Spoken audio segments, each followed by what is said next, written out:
Guys, tingnan nyo, yung ganitong oras, nandito pa kami sa loob ng bundok.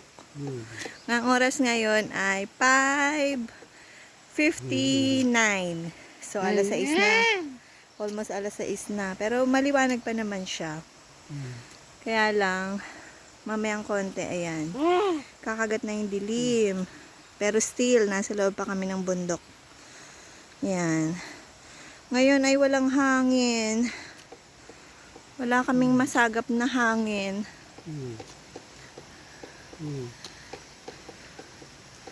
Sobrang alinsangan. Yan, pakit kami ni Ama dyan.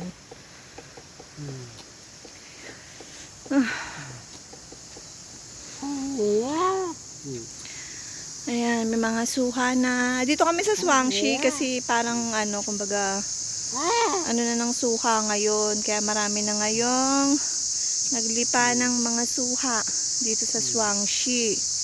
Kaso, yung pinuntahan namin, hindi pa daw siya pwedeng pitasin, sabi nung may-ari, kasi hindi pa siya masyadong makataas. So, yan, kaya kami uuwing luhaan, wala kaming nakuwang suha. Wala kaming nabiling suha. Ang hingal, kasi pataas na siya, guys. Ayan. Naririnig nyo naman yung mga crickets. Nagkakaingay na sila. Ayan, dyan ang gagaling. Sabagay sa lahat naman ng puno, may mga crickets. So, yun yung naririnig nyo ngayon, guys. Mga crickets. Ayan.